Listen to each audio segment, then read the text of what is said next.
friends, welcome back to my channel, and today we'll be looking at this. It is the Touch Master Color Tone Markers. Of course, before I get started, I do have to do my disclaimers. I live near a major highway here in Belize, and you will hear those motor vehicles as they passes. I also live outside of the city, and one of the major cities here in Belize, and in my background there will be a lot of wild birds. They'll be calling, chirping, crying, and they're within my background, they're nature. And also I have dogs, and if someone come near the house, you will hear them start barking and giving trouble, but for the most part I hope they stay quiet. Now let's get back to our regular schedule program. Okay, so as you guys know me, one of the online stores I do a lot of my online shopping is AliExpress, because let's be honest, they do have affordable art supplies, and they do ship to the country of Belize, and some of the shipping can be free, even though you may have to wait 2 to 3 months. But I came across this art supply here, and it's the Touch Master, Color Tone Markers, and it's made by Mingyun company, and it is fairly new. Well, I kept it in my wish list for some time because it was very costly to buy at that time, and I waited. Fortunately, I waited till they had a sale, and where they cut the price of everything on Ali. I think they had their anniversary sale, and so everything was cut 20 to 50% off, and you got a good reduction on price, and so these reduced in price. Now let's take a closer look at this fascinating marker. Now the Touch Master Color Tone Markers is a very big boy. I mean, as you can see, I have my ruler out here, and it measures in with from cap to cap a whopping 9 inches and a quarter. Now compare that to my Copic sketch marker, and you can see it has a good 3 inches. Yeah, a good 3 inches over the Copics, because the Copics only measure about 5 3/4 of an inch. Now this is an inch, and here's the metric system here. On the other side of the ruler, and it measures in from cover to cover 22.5 centimeters versus the Copic's 14.5 centimeters from cap to cap. Now what makes these Touch Master Color Tone Markers so fascinating is I believe this is Mingyun version of the Chameleon markers, and the Chameleon markers are a two-tone color markers where they have, let me get it out, you see that little thing in there, colorless blender, and they have the 2 nib markers.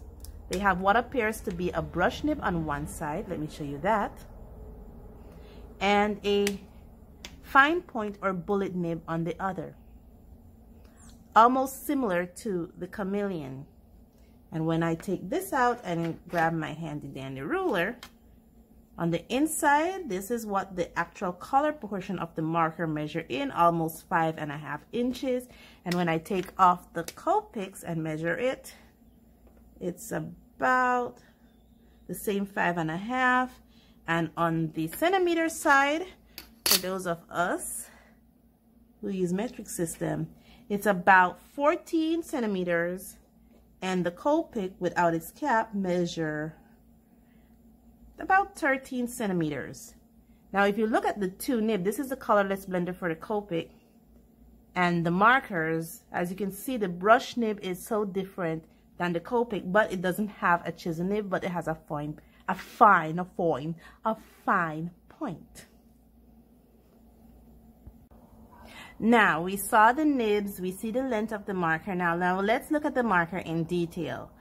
On the barrel of the marker, it has the Mingyun label. I believe they are the manufacturers of this marker. It also has the Touch Master, the name of the marker. It has color, tone, and it has marker here. On the flip side, it indicates to you which side is the brush nib and which side is the fine point. And it gives you a number. I believe this may be a manufacturing number and some Chinese lettering underneath it.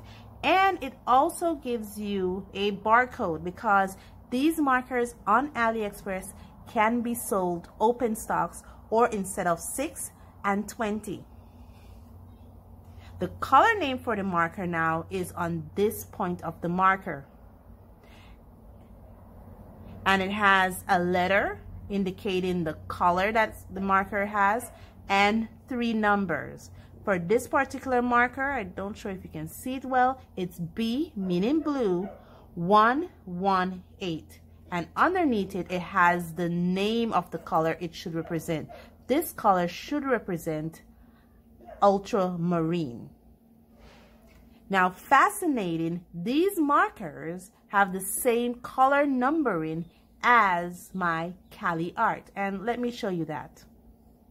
Okay, so these are my Cali Art markers, and as you can see, it is a chunky, like I said, it's a big boy. Again, it has a good 3 inches from cap to cap with the Cali Art. But what is so fascinating is that the same B118 is ultramarine on the Cali Art.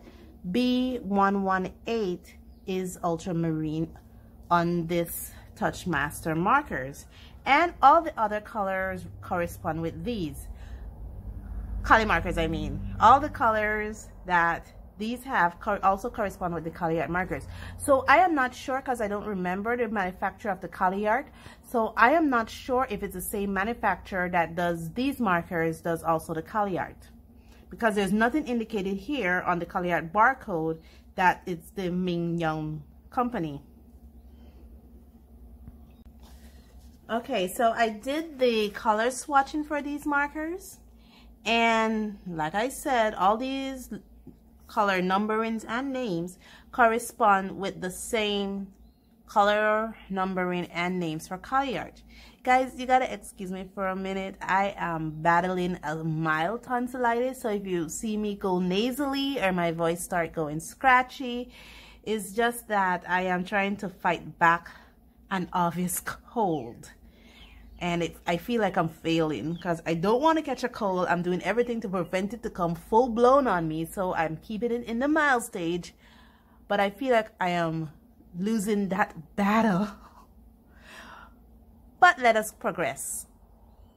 So in this color, in this marker collection, I got the 20 set because, like I said, I waited till it go on sale, and I got it for a pretty good price because right now it's almost $100 US.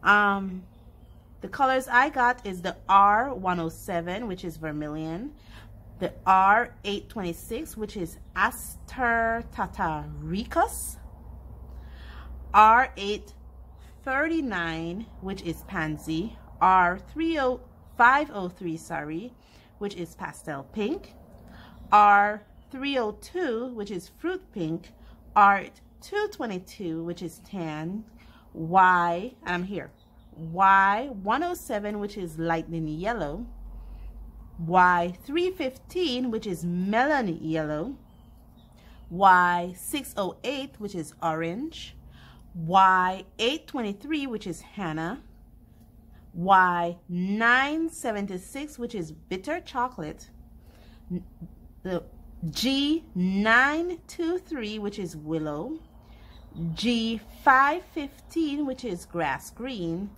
G413, which is sea cress, G523, which is milk green, B204, which is baby blue, B205, which is cerulean blue, B118, which is ultramarine.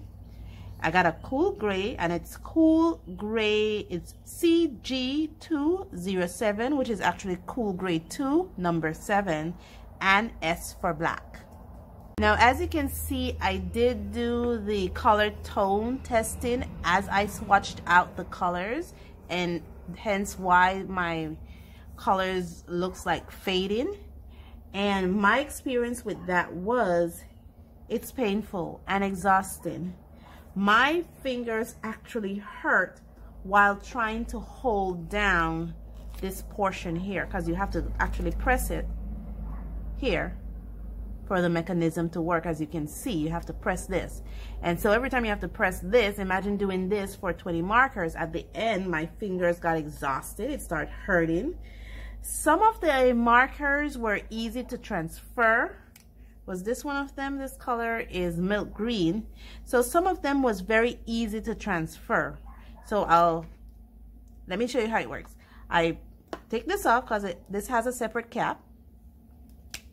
I take this off to expose the brush nib, and then I put it together just like the Chameleon markers and try to let them, and press it to let it touch. Now, some of these were very easy to do, others not so much.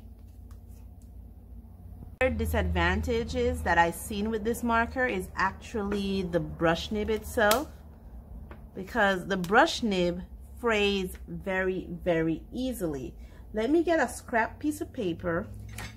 Oh, look at the one I was working on just now. Now this is a scrap piece of paper. It's actually a piece of watercolor paper. And now this is the brush nib, and see, there's fraying of the nib. I'm not sure if you guys can see it. There's actually fraying of the nib.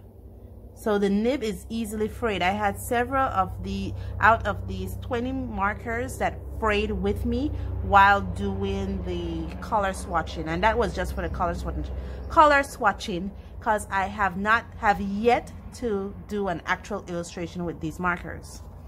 So the brush nib, very, very soft, easy to fray.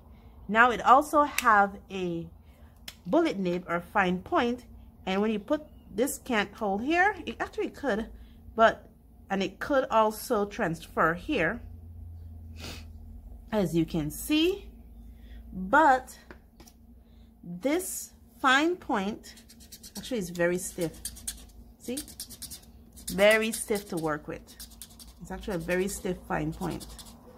So this mechanism can work both on the brush side and on the fine point side.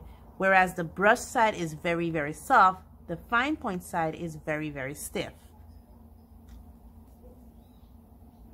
The final, I won't want to say it's a disadvantage of the markers, but the final concern I have about these markers is where the color code and numbering system is printed. It's only printed here on the back end, I would say, of the markers, and the print can be easily chipped away with too much rubbing. If you rub it a lot, you could easily, it's already fading already. See, it's already faded, and all I'm doing is rubbing it with my thumb. It started to fade, so it can easily come off with just minor rubbing, because I'm already taking it off already. It's already lightened up, and all I'm doing right now is rubbing it with my thumb. So this can easily come off. So I'm not sure what ink they used to print this on the cap, but it can easily come off if I rub it with too much friction.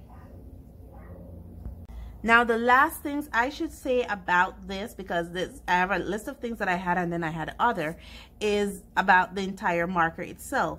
Now the marker has a round barrel. It's a beautiful round barrel, and when the marker is, when both caps are on, or all three caps are on like this system that can press down don't press. So see, it's not going anywhere, so it's locked as long as the marker stays closed. And the cap also has this mechanism here. You can't put anything on it, underneath it. So I believe this is the stop mechanism, so that when the marker is on your desk, it doesn't roll away too easily, and it has this stop mechanism, as you can see. Now here I do have this illustration pre-drawn and pre-inked, and I chose this illustration for specific reasons, and that's because of the fraying of the brush side of these markers. Sorry about that. The brush side of these markers, it frays so easily, and I don't want to do a complicated illustration and it will just turn out, I don't want to use the word ugly, but it will not be satisfactory. So I believe just doing this very simple but large illustration will be more appropriate for those markers. So now let's get started.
Okay guys, we are finished with our illustration. It was just a simple flower, and you saw it for yourself. As you can see, I have a little cold right now, like I told you, but however, I can still smell these markers. They do have a very high scent, so please ensure wherever you decide, if you decide to get these markers for yourself, ensure that you're in a well-ventilated area. The second point, as you can see, it doesn't keep its color tone for very long. Look at the petals of my flower. Look at those. And this is because when I noticed that, because I held it for like 30 seconds here, but when I noticed the 30 seconds wasn't enough, I went here for 45 seconds, and I was like, you know what, I can't hold it down for a full minute every time I need to color a section of this flower. So I just stuck to my 45 seconds, and it still gave me only this. And the same thing happened here. As you can see, there's very little color tonation. You know, as soon as you put down like maybe the third or fourth stroke, the color is coming back. So there was really very little color tone change with these markers, just the initial tone change, and that was it. The other thing that I found exhausting about these markers, is that you have to press down this mechanism here. Now, this mechanism isn't easy to press down. There is a stiffness to it. So when you saw me, and I hope you get to see me, I use my finger at one point, but because it's very rigid, it's not as fluid as it's supposed to be, I had to put more effort into it, and that's how I use my thumb. The other thing here is this nib. As you can see, this doesn't even fit snugly on it. See? Look at that. See? It's already coming off. All I did was flip it over. So it doesn't fit snugly on this. So if you want to say, okay, I'll just hold this on this, go somewhere, it will drop off. If you flipped it, it drops off. It doesn't fit snugly onto the marker itself, so you can't leave it. You just have to hold it. Try hold it as best as possible. I'm sure you guys would have seen me having trouble when I was doing this with this, because this doesn't fit snugly.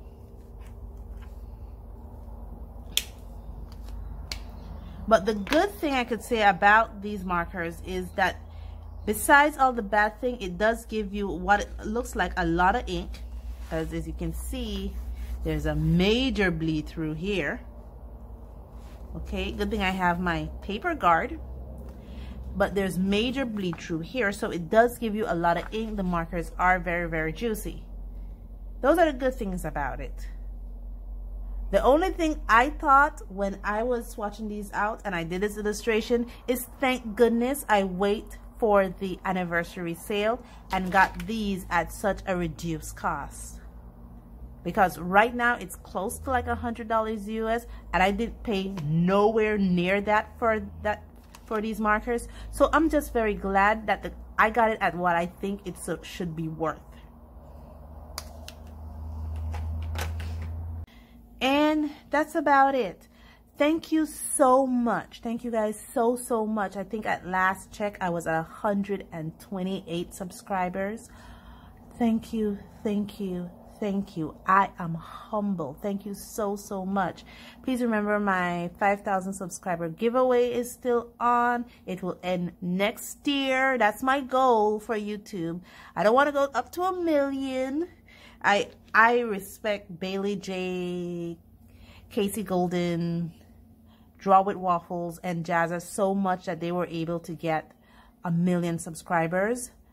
But I'm so overjoyed that I have 128. I am so, every time I look at the number, I'm like, oh my God, 128 people subscribe to my channel. I feel so overwhelmed and blessed. So thank you, thank you, thank you, thank you, thank you. I can't thank you enough. Stay safe, stay blessed, and I'll see you in the next one. Bye.